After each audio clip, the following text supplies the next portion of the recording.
جی ہم ایک اور سٹال پہ موجود ہیں جو M12 کے اسٹوڈنٹس کی جانب سے بنایا گیا ہے، تو ہم ان سے جانتے ہیں کہ اس ماڈل کو بنانے کا مقصد کیا ہے اور اس ماڈل سے وہ کیا میسیج دینا چاہتے ہیں۔ بسم اللہ الرحمن الرحیم۔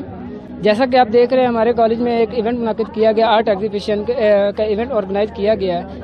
ایسے ایونٹ ہمارے کالج میں اکثر ہوتے رہتے ہیں اور بچوں کو اسٹڈی کے ساتھ ساتھ ایسے ایونٹ سے بھی لطف اندوز کیا جاتا ہے اور بچوں کو ریفریشمنٹ کی جاتی ہے۔ جیسا کہ آپ دیکھ رہے ہیں ہم نے وہ اپنے کالج کا ماڈل تیار کیا ہے، پنجاب کالج کا۔ اس کے بعد ایک والکینو کا ماڈل ہے، یہ تاج محل ہے، اور یہ کچھ پارک کے ماڈل تیار کیے ہیں، اور بچے اس ایونٹ کو بہت انجوائے کر رہے ہیں، اور ہم خاص طور پر اپنی پرنسپل کے شکر گزار ہیں۔ اس کے بعد آرگنائزر سر علی رضا صاحب اور سر ولی خان صاحب کے بہت مشکور ہیں کہ انہوں نے یہ ایونٹ ہمارے لیے منعقد کروایا۔ شکریہ۔ سب سے پہلے تو ہم تانلے کا جو چینل ہے آپ کو ان کے بہت سارے مشہور ہیں کہ یہ ہمارے اس ایونٹ میں آئے ہیں۔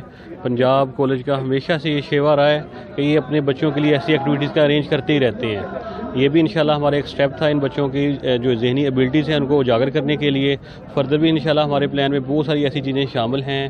ہم انشاءاللہ بچوں کا جو فیوچر اس کو سیکیور بنا رہے ہیں۔ وہ اپنی پرنسپل کے بہت سارے جو ہیں مشہور ہیں ان کا بھی کہ انہوں نے ہمیں بہت سارا فیسیلیٹیٹ کیا اس کو آرگنائز کرنے میں، اور میں اپنی ٹیم کا خاص طور پہ ولی صاحب کا بہت زیادہ شکریہ ادا کرنا چاہوں گا۔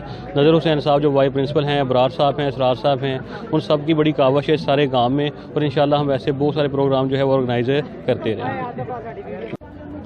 جی اس وقت ہم موجود ہیں پنجاب کالج تانلیہ والا میں۔ پنجاب کالج تانلیہ والا میں آج آرٹ فیسٹیول کا انعقاد کیا گیا، تو اس کو کرنے کا مقصد یہ تھا کہ اسٹوڈنٹس کو نصابی سرگرمیوں کے ساتھ غیر نصابی سرگرمیوں کا مکمل ماحول فراہم کیا جائے۔ جیسے پنجاب گروپ آف کالجز کا وتیرہ رہا ہے کہ انہوں نے اسٹوڈنٹس کی صلاحیتوں کو نکھارنے کے لیے نصابی سرگرمیوں کے ساتھ غیر نصابی سرگرمیوں کا مکمل ماحول فراہم کیا۔ تو پنجاب کالج تانلیہ والا کے پرنسپل اور ان کے ایڈمن انچارج پروفیسر دین ولی صاحب کا بھی کہنا تھا کہ ہم نے بچوں کو ایکٹیویٹی کرنے کا مقصد ان کی صلاحیتوں کو اجاگر کر کے تاکہ وہ پاکستان کی ترقی میں اہم کردار ادا کر سکیں اور وہ مستقبل میں اچھے شہری بن سکیں۔